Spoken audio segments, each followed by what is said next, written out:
So they just like went out and said it. We're like, we just don't really like sequels. We get a little bored. And what they really wanted to do was they wanted to keep the essence of Turnip Boy, but do something that was Completely different. different. Yeah, because they just wanted to have fun. They wanted to be able to stay passionate in order to continue creation. So they wanted to make sure they kept the core pieces of Turnip Boy, which is very much so quirky dialogue, Yeah. weird characters, those kinds of things.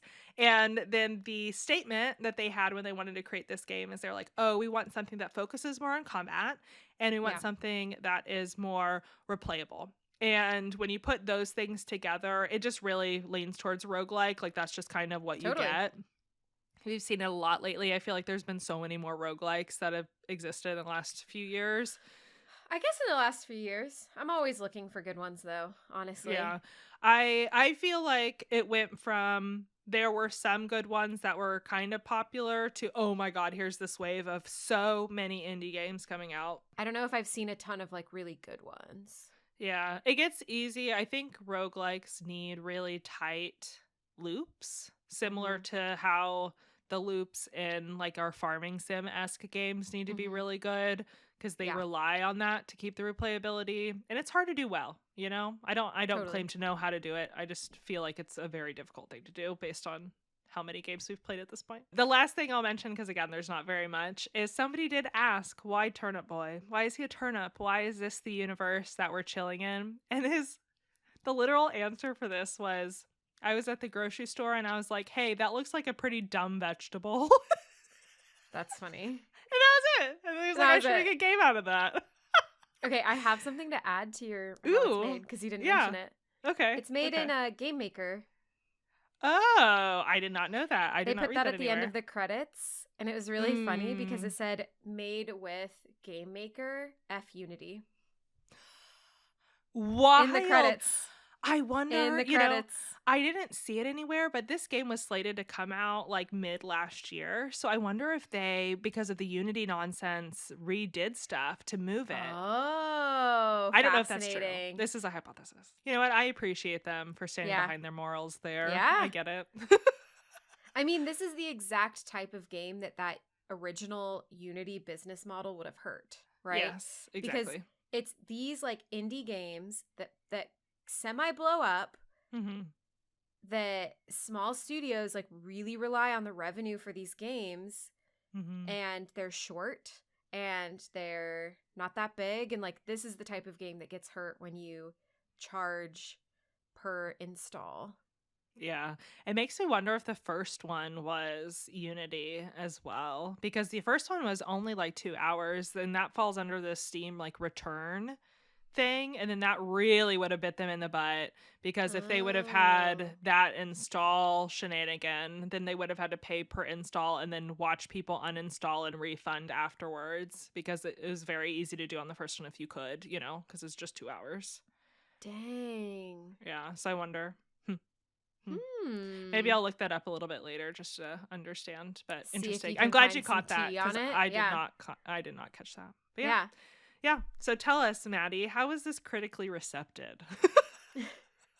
You like that? Okay, critical reception. I love that. I love the segue there. So it has an 82 on Metacritic and an 8.4 user score, so good. Yeah. It's good. not reviewed a ton, though. I will say, like, the amount of reviews is pretty low. It's also overwhelmingly positive on Steam, sitting at around 600 reviews. So that's pretty good, but not like, whoa, insane, right? Like, I think a game gets like big when I see like in the thousands on Steam. Like that's what tells me it's like kind of big. And the common positives of the game that I kept seeing in all of the reviews was just that it was addictive, fun, funny, silly, all that good stuff. And then the only like negatives that I could really find were that it wasn't optimized on Switch. So don't play it on Switch. It actually had mixed reviews from almost everyone that reviewed it for Switch. And the Switch like struggled with all of the enemies.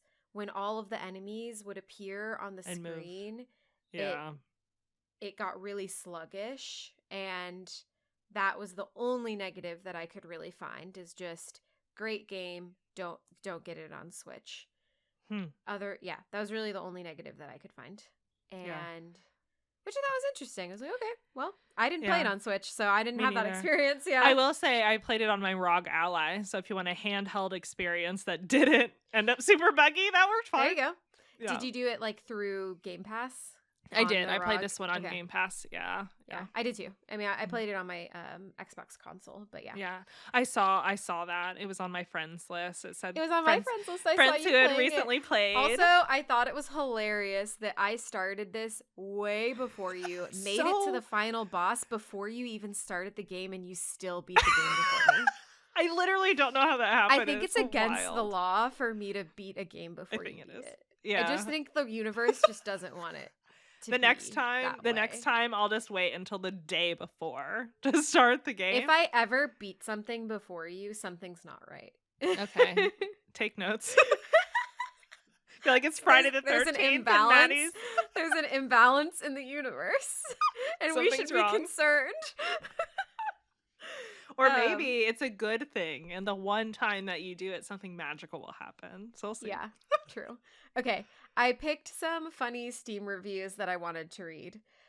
I have now learned how to rob a bank. Downside is that I'm not a turnip. Can't wait for the third game, Turnip Boy Commits War Crimes.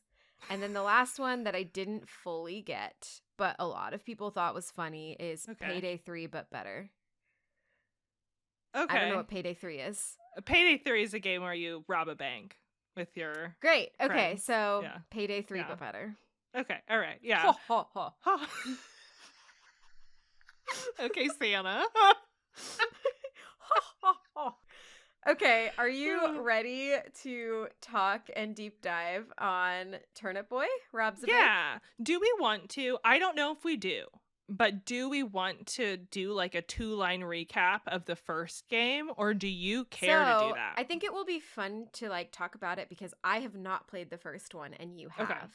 Okay. So I think we're going to have interesting experiences because I definitely felt like I was missing context. Yeah.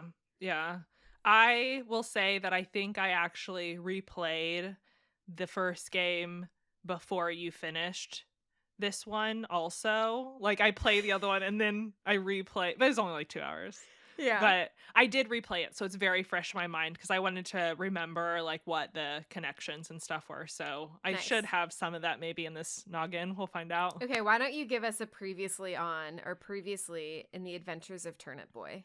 Okay, previously on the adventures of Turnip Boy, you owe money on your greenhouse. You owe taxes. You get a little form. The whole game, you're just ripping up documents. It's very cute. As you are attempting to pay back your taxes to the mayor, you find out that your father was the leader of the mafia. His name is Don Turnipicino. And you realize that your father, Don, was backstabbed by Mayor Onion, who is the mayor attempting to get your taxes.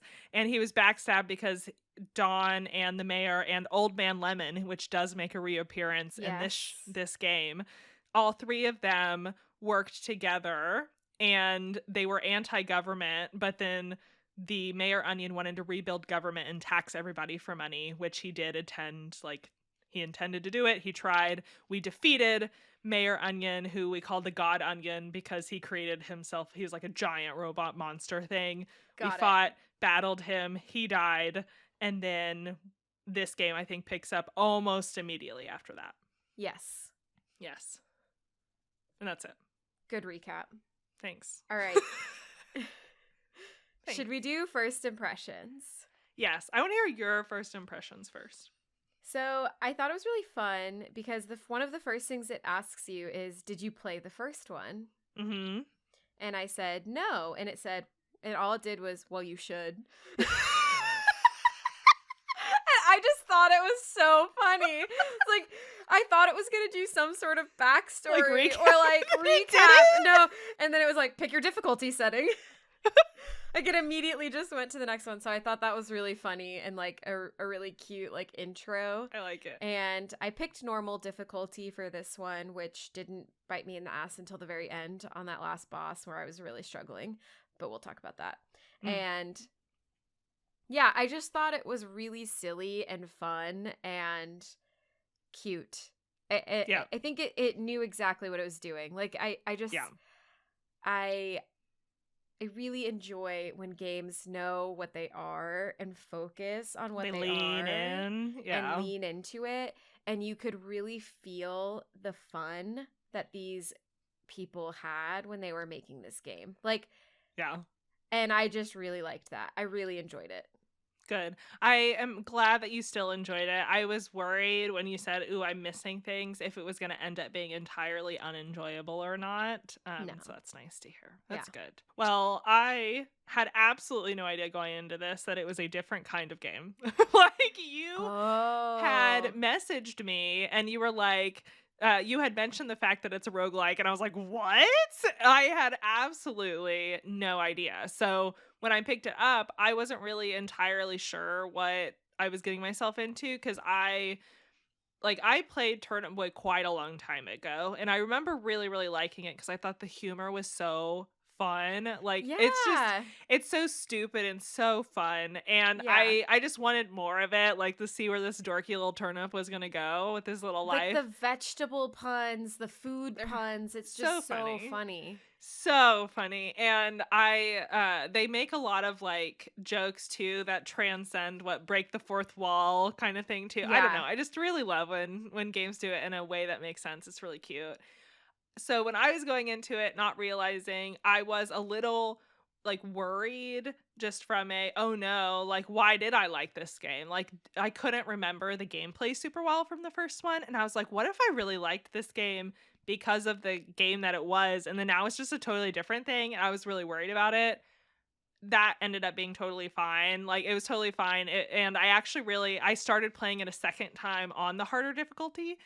Just because I thought it'd be fun. I want to see how hard it was. The first time? Well, I played normal, and then I did like the extreme. Oh, you did the okay. Yeah, so I played on normal the whole time this game, and then I went back through and I played probably another 2 hours or so on the extreme just to get an idea. And oh my god, the extreme is actually really, really, really hard. At least it is for me. I'm not very good at video games, but it was really hard. But I picked normal. I did end up having a good time with it. I was just a little like cautious is how I'll say it first. Cautious. Yeah. I love though that you picking the stuff. I thought they would have given you a cutscene or like it was so funny. It's genuinely I was really delighted by it. I was very delighted by the smart ass like, well, you should. Just great. Just really good. I guess how we can get into it, because there is a core loop of this game, and that's kind of it. And I feel like the story doesn't really matter a ton here. Mm-hmm. And it's not very, essentially you're trying to steal like the big treasure from Stinky, the garlic mobster who owns this bank. And you're just trying to steal his stuff, and you're working with Dill Pickle. And I don't know why you're working with Dillatini, but you are. And he just calls you and he's like, come join. And you're like, okay, what? It's just funny hearing you call him like the pickle, like Dillatini, because in my head he only exists as this like pickle gang. Like he's only like, I didn't ever commit his name to memory. He's just the pickle gang, and he is a feature from the first game, or like he is.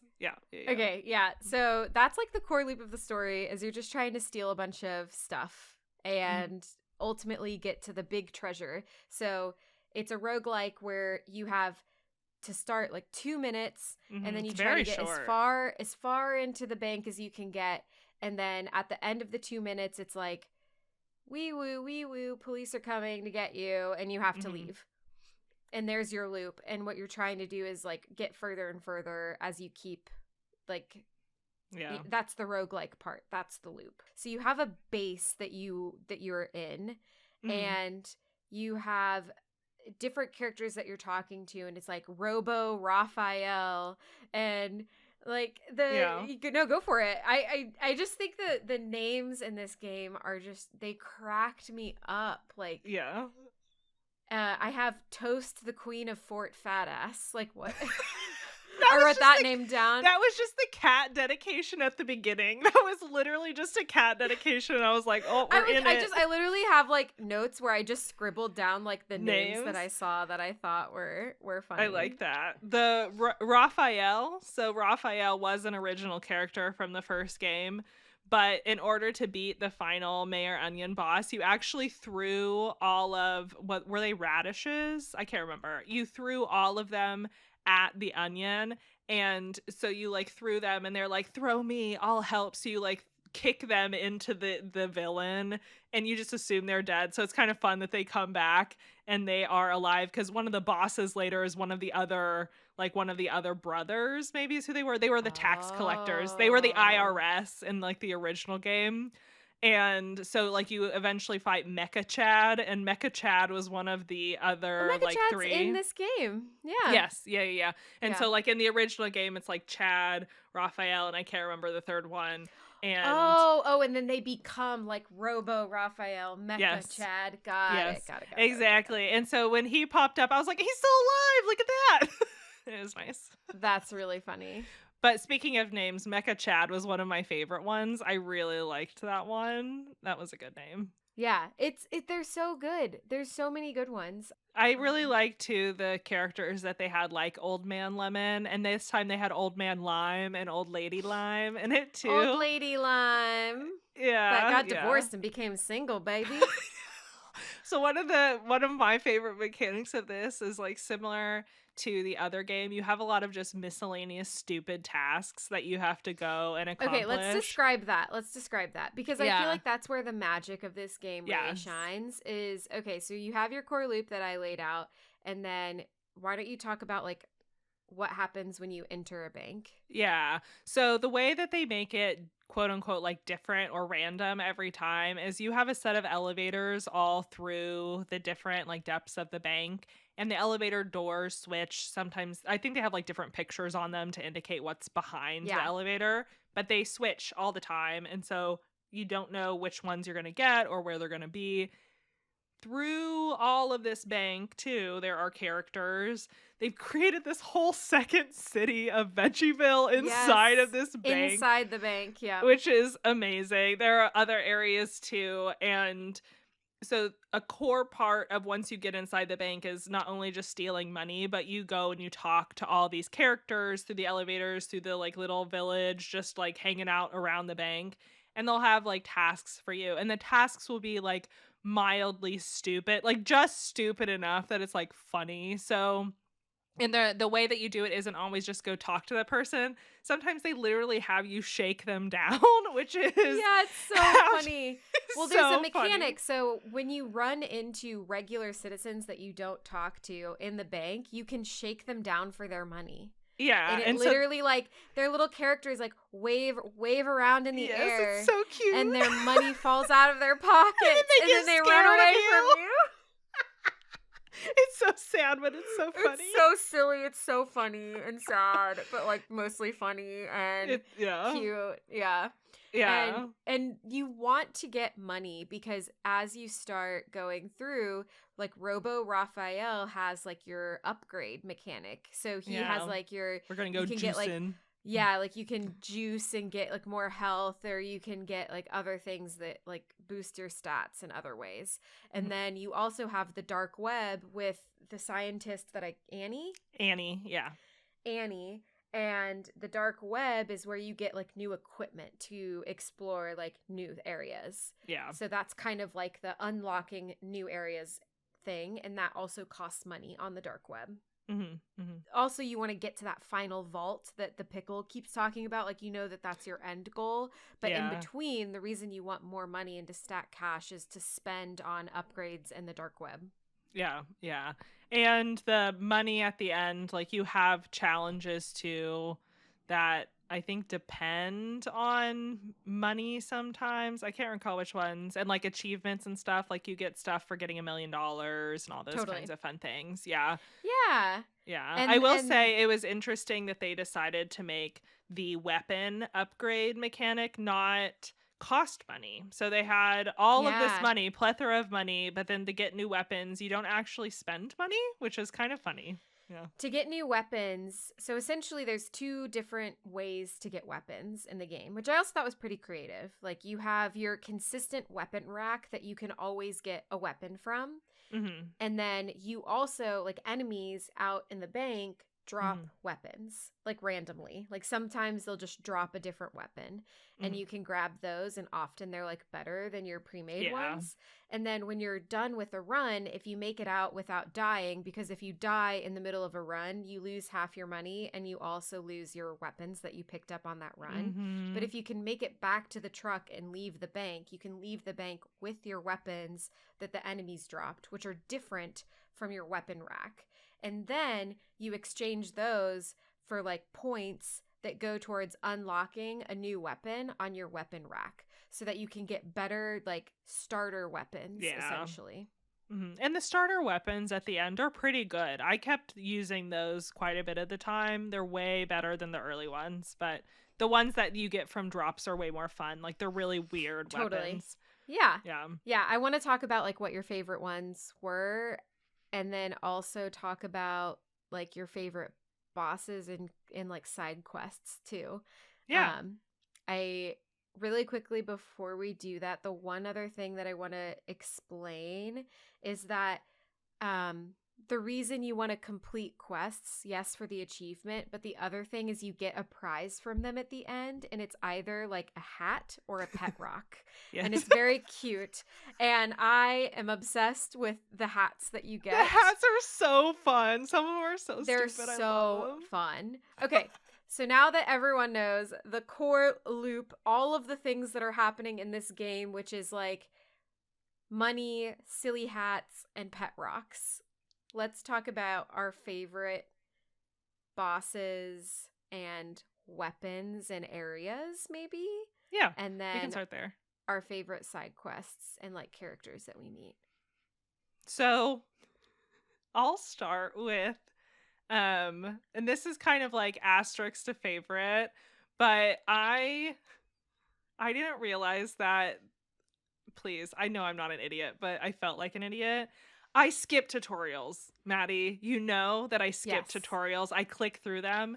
And when I was reading the tutorial for how to shoot the guns, I didn't realize it was a twin stick. And so I thought that you had to like be lined up with the enemy to shoot it. So I got to the first boss, which was Yeehaw, which I think might be Donald Trump. Is this a Donald Trump French fry? Oh, I really did not connect those dots. I don't know. There was something about him that had a vibe, but it might not have been. No, it was just Donald Trump isn't Southern. He's not yeehaw. That's true, but he's just very America. I don't know. He's very America. Yeah. But like I get to this boss and I dicked around a long time before I actually went to do the boss. So I felt like I had upgraded very plentifully enough to be able to go fight this guy. And I kept getting wiped off the map. And I was like, this is too hard. How in the world am I supposed to do this? This is impossible. And then I was like, I bet I can aim with this stick, can't I? Dang. Mistakes were made. I'm such an idiot. And then I beat it immediately. It was very easy. So I would say that one was like just a fun moment because one, I felt like an idiot, and two, I was like, oh, I finally did it. And then it took me to my favorite area, which was Little Veggieville. So that one was easily my favorite like little interaction. Yes, where you meet all the characters in that area and get to talk to them, and that's where you get the quest to like give the husband the divorce papers. Is that the no? It's where you solve it. It's where you shake down the guy for the yeah. But that area was easily my favorite area because I was a little bit worried about how they were going to put the charm of all the characters in this game, because the first section of it, right, is so enclosed. And you get like some of the elevator stuff and there's some characters in there, but there's really not that many in like that first little area. And my favorite part of that original game, I realized after replaying it, was just like all the stupid little characters. They're so fun. I mean, that's where the game shines. Yeah. Yeah, and so I was a little worried. And so by the time that I beat him and then immediately appear inside of this new Veggieville, somehow forming inside of this bank, I was like, amazing. They were just like, fuck it, we're putting a town in here. And I loved him. I loved him for it. Yeah, it was really fun. It was really cute. I liked the characters that you meet in that area.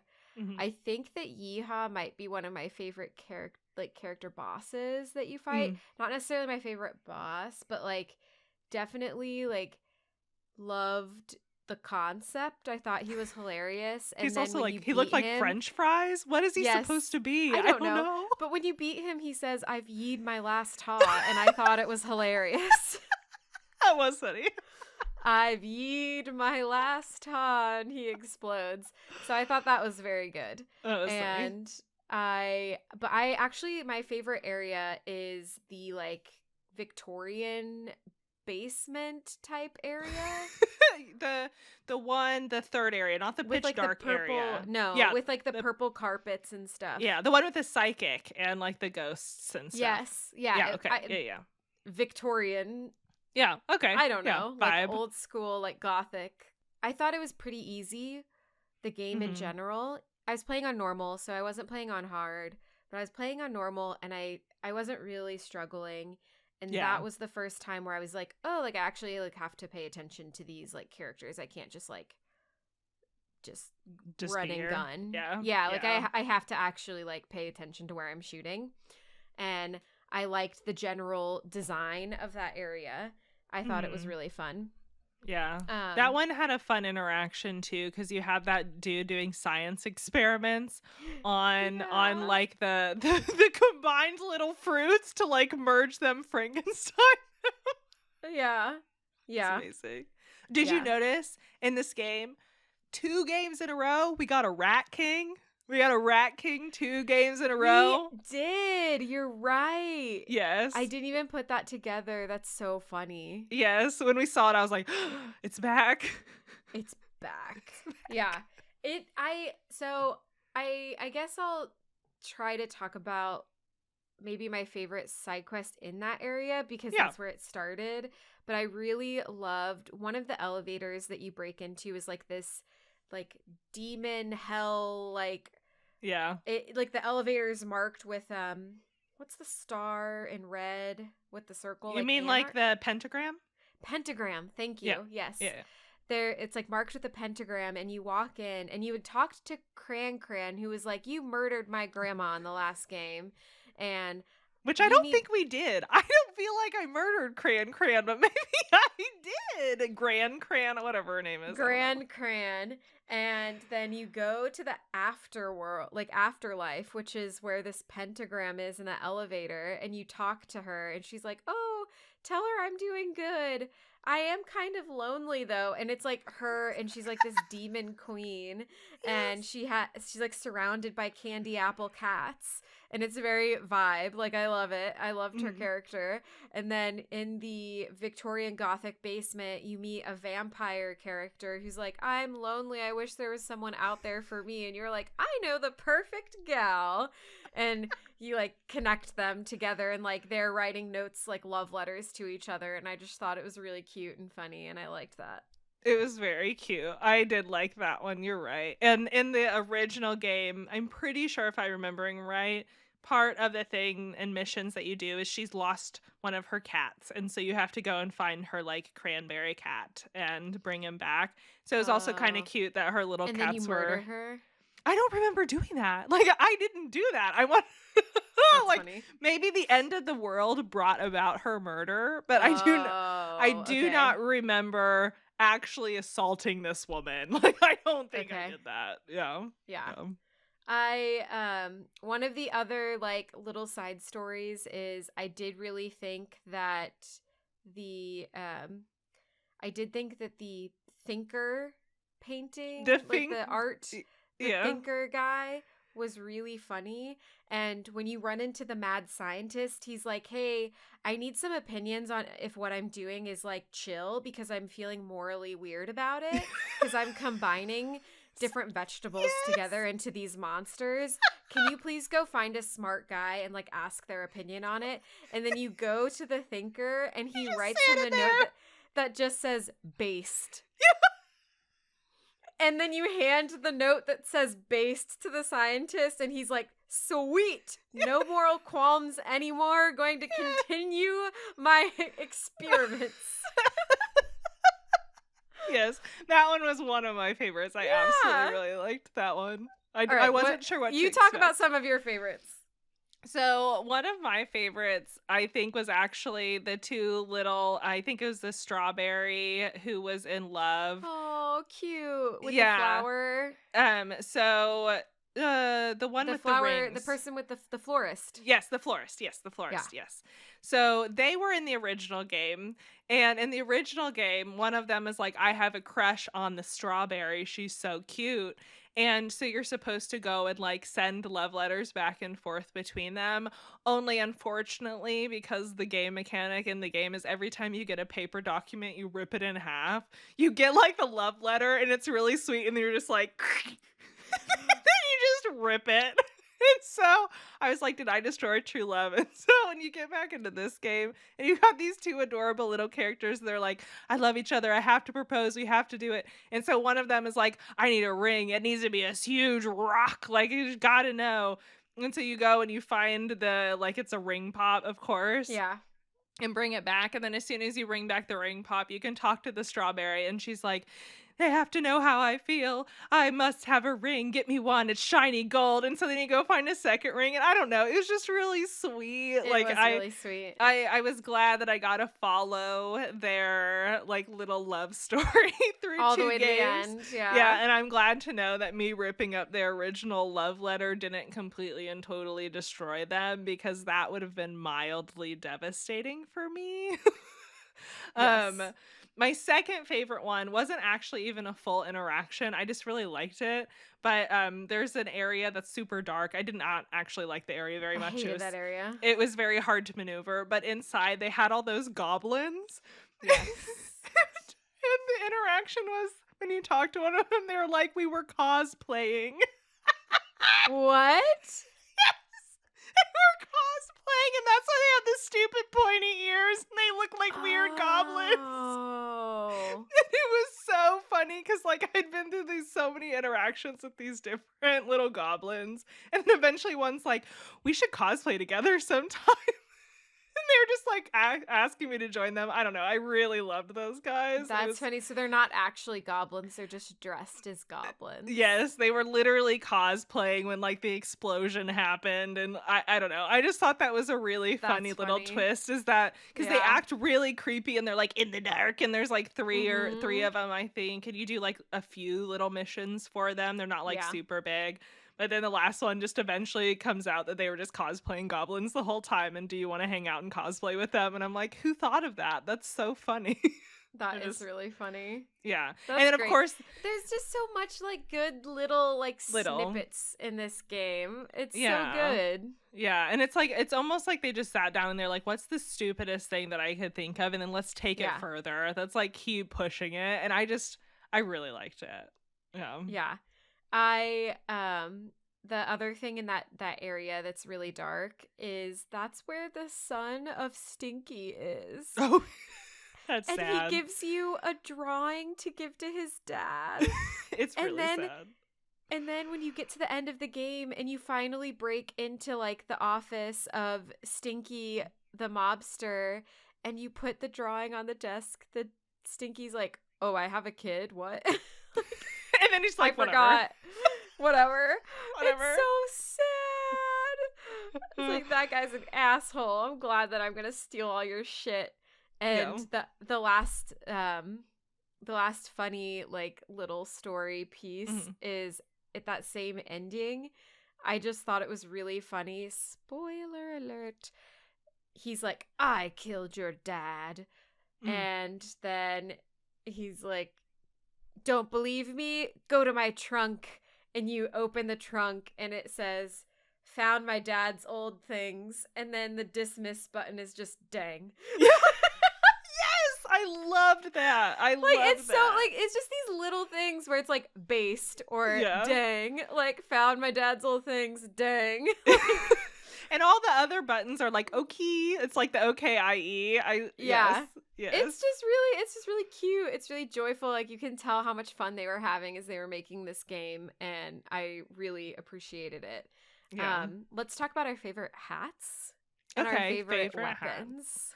Favorite hats. I had a couple. So I wore myself on my head for a little bit. Is that what I was doing? I wore myself on my head.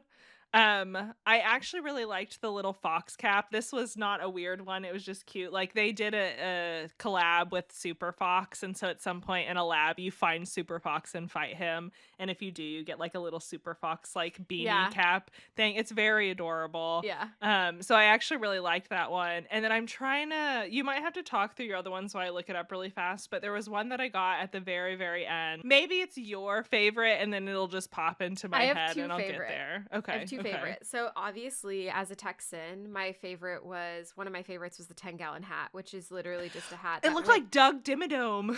It was Doug Dimmadome's hat. It was so tall. It went off screen, and I thought it was hilarious. So I wore that a lot of the game. And then at one point, I unlocked a rabid dog. Oh, that just bit your head. And it was a dog biting the head of Turnip Boy. So those are my two favorites. I love Okay, those are two good ones. That is not the one that I'm thinking of. So maybe one day I'll remember what it was. That's unfortunate. But the one that I wore the most was myself on my head, just because I thought I was adorable. I also didn't realize that, like, I kept talking to people and getting hats, but I didn't realize that they came as messages. Yeah. And so there was at one point, not super late into the game, but like probably medium in the game, where I was like, I've got emails, I should check them. And then it was just like 10 hats in a row. Hat. Yeah. It was great. They were very generous with the hats, which I really appreciated. We didn't talk about the pet rocks, which were very adorable. Yes. Yeah. The kind of sad story behind the pet rocks. Wait, what was the story? I just remember it was a deflated muffin. Yeah, deflated muffin. He's like, I'm really lonely. Can you get me some pet rocks to keep me company? And then you unlock really cute pet rocks. But the pet rocks do like hop around. Like, yeah, they look alive. Yeah. Yeah. They're cute. I can't remember what one looked like, but eventually you do bring him a pet rock, and he's like, this is a pretty crappy rock, but whatever, I'll take it. I actually didn't finish the pet rocks. Oh, I did. I finished. I made sure to get all the rocks because I felt bad. I don't know what quest I need to finish the pet rocks. I think I might have missed some of the later quests that I needed were the ones. So there's also a cult. We didn't talk about the cult, but there is technically a cult in this game. I didn't do the mushroom cult stuff. Okay, yeah. There you got like 2 pet rocks from the mushroom cult. I think I have 2 left, so that makes sense. Cool. Yeah, and the cult missions were just like you have to kill a certain amount of the enemies that exist. Yeah, I love the fuzz. Was just like peach fuzz. The peach fuzz. Which is amazing. And then like the 2 types of cops were like peach and then bacons. There were bacons, and there was like a pepper too, but I can't remember what they were called. Like a spicy pepper. Yeah. I really loved that they leaned into the fuzz for that one. I don't know how I played so much of the game not thinking of it, but then I was like, oh, right. Yeah. But the missions for them were like pretty like they were fine. Those are just like kill as many as you can. They're more just like killing it is a lot. Yeah. It was more so that's probably where the pet rocks were. Can I mention one more? Am I allowed to do that? Okay. Yeah. So one of the doors that you open has a little fire symbol on it. And in it, you have a DJ, a fire DJ. And you have to, like, he gives you a scythe, and then you can use that as a weapon to kill the enemies and get their souls. And then you feed it to the fire DJ, and then he makes you more hot, sick beats. Sick beats. Yeah. And I liked it because I thought it was fun, but the real fun for me was I didn't remember this at all, but like I said, I went back and I replayed the game afterwards, and in it there is a little fire that just looks like a normal campfire, and it calls itself DJ Sizzle, and it pretends to like beatbox, and I'd like to imagine that it's the same fire, and it just somehow managed like to consume split. souls to like realign itself as this fire god DJ thing. And I'm like, this is amazing. Look at its journey. See how far it's come. I It thought that probably was fun. is. I think it is. It's really fun. I Oh just wow, thought it like what was, a way to like carry it through. That's so yeah. cool. It was a really sweet tie-in. I liked it. I liked it a lot. And they like they did a couple more of those where they hinted back and they were like really small interactions, but like you meet the blueberry real estate agent from the original Yeah. game and you Okay. try to get taxes from that guy, like it's Yeah. they did a few of those and I did really like the callbacks. There weren't a ton of them that were like required in order to have fun. They were just like little things where you're like, oh, I recognize that little Yeah. storyline. Like it was Yeah, just I will say cute. that I still had a ton of fun and I knew I was missing some references, Mm. but I still had a lot of fun with it. Like it's so silly that you don't really need to know the context Yeah. of the silly reference, you know? Yeah, you just have fun with it. You just I have would fun. recommend if you liked it to play the first one because I will say that I thought that the character interactions in the first one, I don't know if there's as many because it's a shorter game, but they are still really, really, really cute. And Yeah. some of my favorite jokes were in that first one. So Okay. I would go back and play it if it were me. Yeah. Yeah. But I will go back and play it because it was really cute. Okay. Should we wrap up? yeah, let's wrap up. Oh, we didn't talk about our favorite weapons.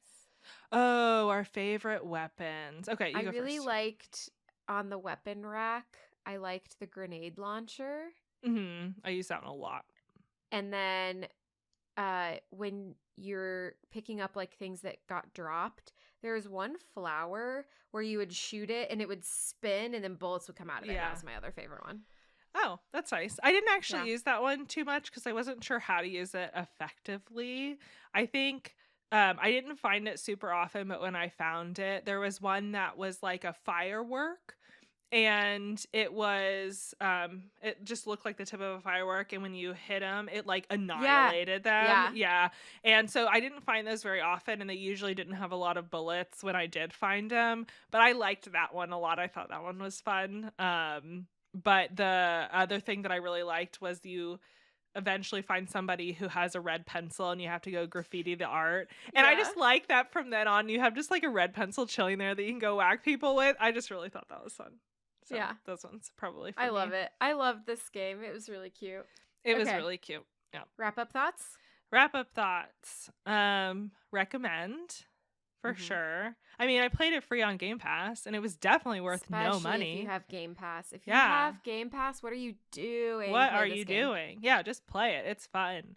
I would say I don't really have many things that I would say, ooh, I wish they would have done X or Y or Z. It was nice for what it was. Yeah. I will say it reminded me a lot of Bloody Hell that we played. Yeah. Yeah. It knew what it was and it was just being what it was. And that's all it needed. It didn't need to be more.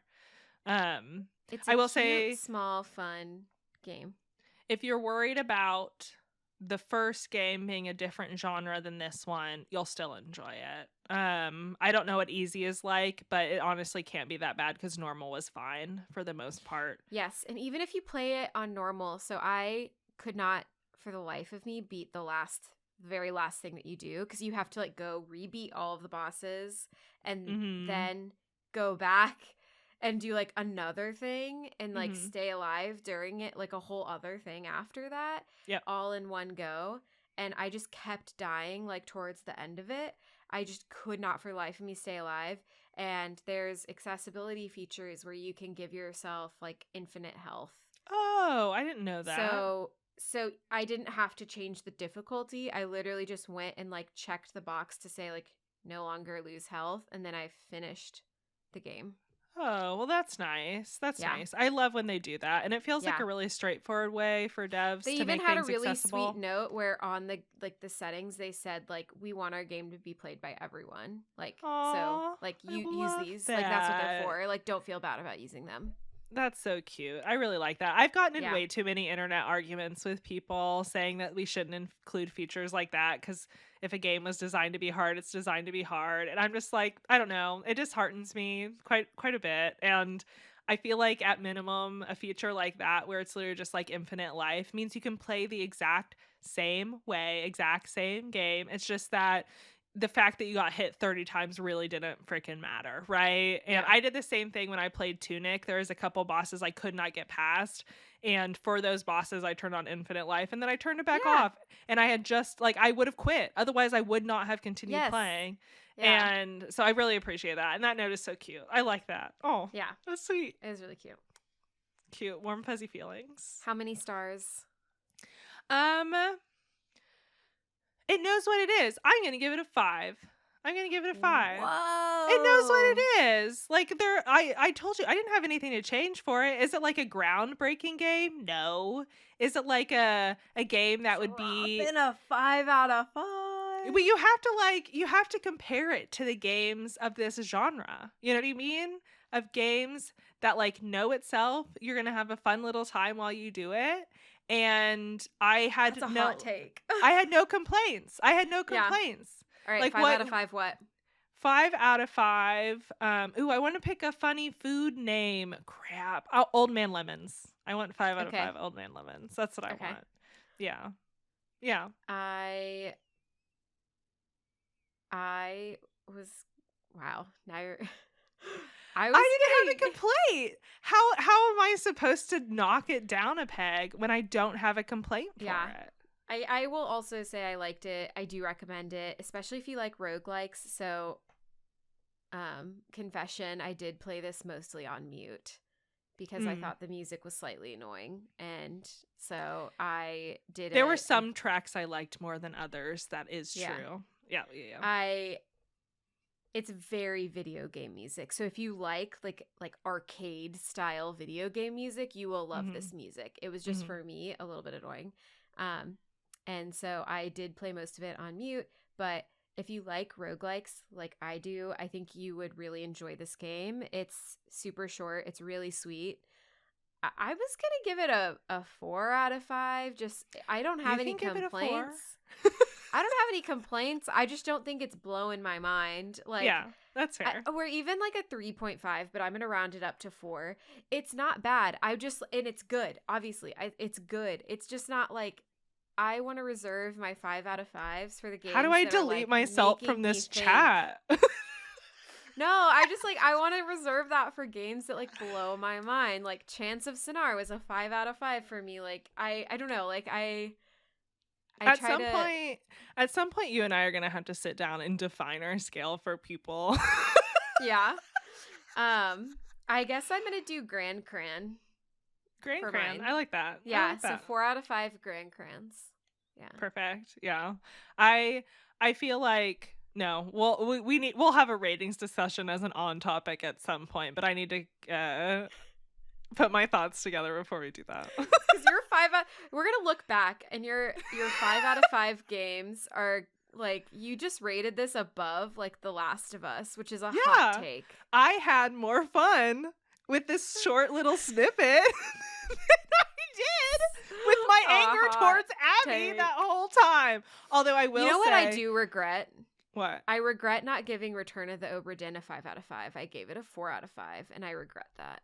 Oh, that's a mistake. It was definitely a 5 out of 5. It was a mistake. It was. Well, what we can do is we can do a whole episode where we look where back we compile, at our ratings, and we're like, wow, that was wrong. Yeah. But if I base it purely off of packaged enjoyment for the fair price of literally no money, then I enjoyed it. I had to pay so much money for Last of Us 2, Maddie.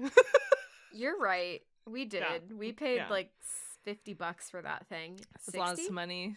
No, 50. It wasn't a full 60. I can't remember. It was expensive. Yeah. It wasn't $0. One last thing that I will say that just popped into my head is this reminded me a lot of High on Life, in that I really felt the joy of the developers as I was playing this game. And in High on Life, I felt the same way. And so I will say that, like, if you appreciate like that kind of humor, like that type of humor in a game, it's not the same humor as High on Life. It's just more like the vibes of it. Yeah, like, then I would say you would like Turnip Boy. Yeah, I'd agree with that. Also, just if you're having a bad day and you just want to have a nice Turnip time. Boy. Yeah, play Little Turnip Boy. Yeah. Okay, with that, are we ready to close it out? One day I'll reopen the ending and I'll do it again. I'll close it out. Thank you for listening to our podcast. If you liked it, don't forget to subscribe and rate it. You can find us on Instagram, TikTok, and YouTube at Baddy Breakdowns, and visit our website, baddybreakdowns.com, made by Bridget. The podcast art was done by the lovely Tanisha Vernikar, and the podcast was edited and the music made by me, Maddie. Join us next time to hear us two baddies break down. Actually, I'm going to redo that last sentence because I wrote a thing that I did not. I was like on autopilot and I didn't lean into it like I wanted to. Okay. Join us next time to hear us two baddies answer the question no one was asking. What is the best live service game out there? Join us for the first round of March Madness live service game extravaganza. That was amazing. 10 out of 10. Okay, so for context, y'all, I am roping Bridget into this like weird idea that I had to do a March Madness style bracket where we play a bunch of live service games like League of Legends that we've never played before, and we try to pick the best one. Yeah, because I'm really qualified for this. We're both super qualified. So qualified. To speak on live service games. Oh, we're gonna make so many people mad. I'm so sorry. We're gonna play Valorant. We're gonna play WoW. You know what? We're gonna play think Team Fortress 2. We're gonna play TF2. We're gonna play Dota. I don't know these games. I don't know what they're about, but we're gonna play them, and we're gonna say whether they're good or not, and we're gonna crown the winner. We're gonna say this is the best one. This is where you should spend all your money and time. Definitively here. Yeah. You heard it here, folks. You heard it here first.